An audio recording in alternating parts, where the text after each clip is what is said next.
So hi guys, good morning, Marilla here and welcome back again to my YouTube channel.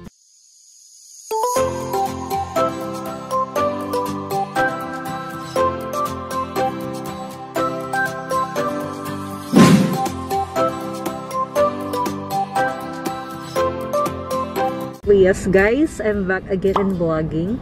So it's been a long time guys na hindi na ako naka-upload ng vlogs and parang nanibago lang ako guys kasi hindi na ako sanay guys na makipag-usap sa inyo in front of the camera, or parang hindi na ako na-use na mag-vlog guys. So yeah, I'm back in vlogging. So this is a comeback vlog guys. Welcome back again to my channel. So if you're new here to my channel, hey, hello sa'yo. Ano yung sa'yo? So wala lang, na-miss ko lang mag-vlog, na-miss ko yung travel vlogs ko, na-miss ko yung mga uploads ko guys, yung mga ganap sa buhay ko, yung travels ko talaga yung na-miss ko guys, kasi hindi na ako nakapag-travel. Parang it's been a long time that hindi na ako nakapag-vlog, so I just missed you guys. Hindi ko alam kung na-miss nyo rin ba ako, or feeling ko lang na-miss nyo ko. Char. So, yeah. And, naka-experience din ako ng anxiety last July. Yung parang nakasabahay ka lang, yung tambay ka lang, hindi mo talaga mapipigilan guys, mag-anxiety ka. And hindi ko yung nagka-anxiety ako guys, parang hindi ko gusto makipag-usap sa mga tao, kahit sa mga friends ko. Parang gusto ko lang mag-isa, gusto ko lang alone. I'm alone in a place na ako lang mag-isa guys. Yan yung experience ko. Pero hindi naman hindi naman talaga umaabot sa depression guys. Grabe na siguro yung depression, no? Na level of anxiety. Ang isa sa nakatulong sa akin guys na malunasan yung anxiety ko is yung pinaka comfortable ko na place is yung simbahan. Gibuhat guys kay mga to kong simbahan kay marag ngadto ko kanaging marag ma-relieve ako anxiety.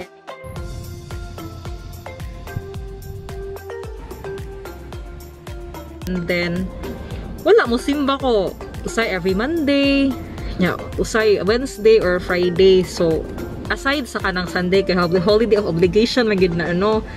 So wala na akong gibuhat kanang I've been praying a lot nga ma-healed ko, and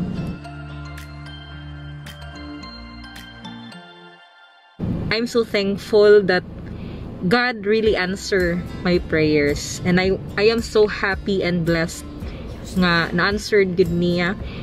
And I'm happy nga kanang nibalik pud ko nga tukod ko ni visit ko sa ko mga friends pud na kanang mga close friends nako before nga kanang when I was in Parish Youth Ministry. So walang kanang mora gid ang akong gibuhat kanang I've been kanang nangumusta ko sa mga tao like katong mga friends nako before kay para mura gid kanang mangumusta ko unsa na yung mga ganap nila. Ana ra ko gibuhat guys kay syempre tambay good ko, wala ko'y work. So usa pud to nga wala ko naka-upload sa ko YouTube channel kay nag-anxiety ko. Yung story kasi guys kaya hindi na ako nakapag-vlog kasi nag-adjust pa ko sa new work or new job ko. So parang ang taas ng adjustment siguro mga 1 month, kaya parang yung time ko is wala lang in-spend ko sa aking self, sa aking new job, new people, new places, new environment guys. So yan yung isang reason kaya nag-stop ako sa pagbablog. And then I'm so happy kay siguro nahitabo ra to siya kay naa siya purpose, and I have a lot of realizations nga nahitabo sa ko life, and I'm happy with it. Life is beautiful lang, and siguro second life nabiasad ni nako, diba? I've been into an accident last 2017. So 18, 19, 20, 21. So it's been 4 years now that I'm alive again. Sure. Pasalamat lang ko sa second life nga gihatag na ko. And yeah, I'm gonna share it with you na lang siguro. Ani na vlog. Mo ni siya akong picture katong last 2017. Ano lang, ako lang na siya i-share ninyo. A little bit of that story. Para ma-inspire sad mo na ko. Char sa mga wala pa kaila diha. So, yeah, I'm back again in vlogging. I'm gonna share it with you. Unsa pang ako mga ma-share guys, like travel vlogs, lifestyle vlogs, food vlog. Kay maragdagan og food vlog karon. So, na pa ko i-upload nga food vlog. And then upcoming food vlogs pa guys. I'm gonna upload guys in this channel. So, siguro mga lifestyle vlogs, like anything akong kuan ako i-upload aning nga channel.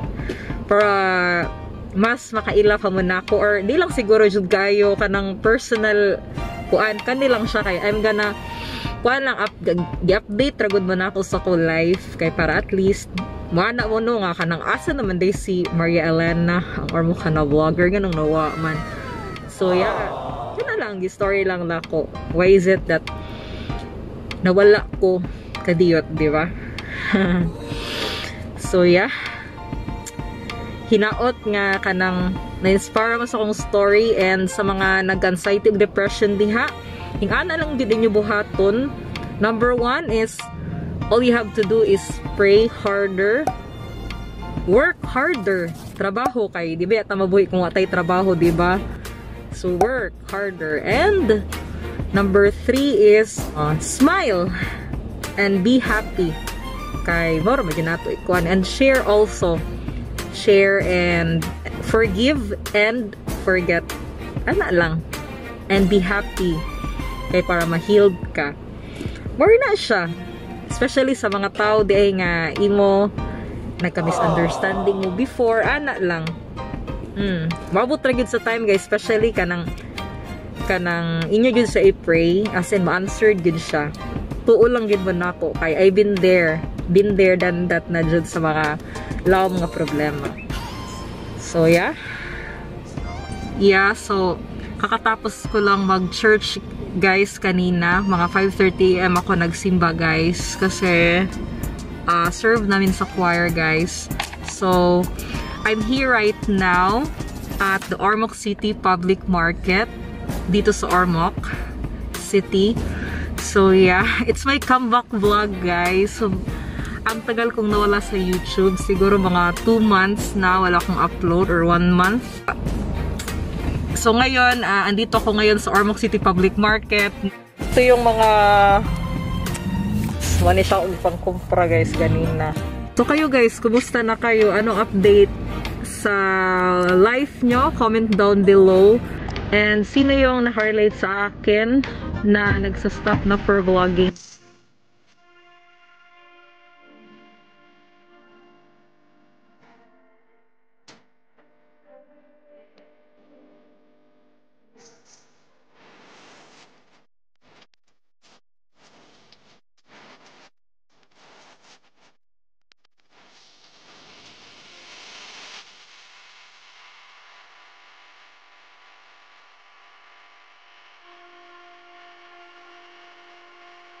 Guys, good morning.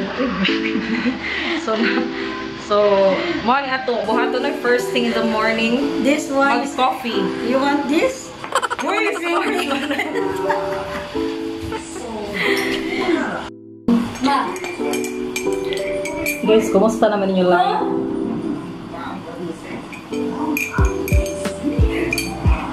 This siya dahil.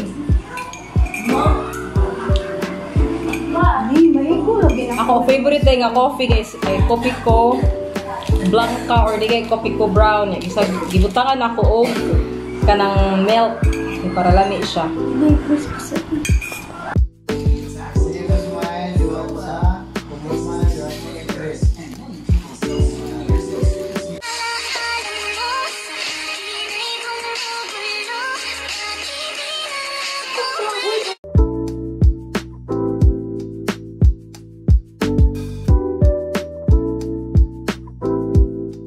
siya guys, nya kani kay rice, dimi na mawa ang rice no, nya kani kay sir gud mi.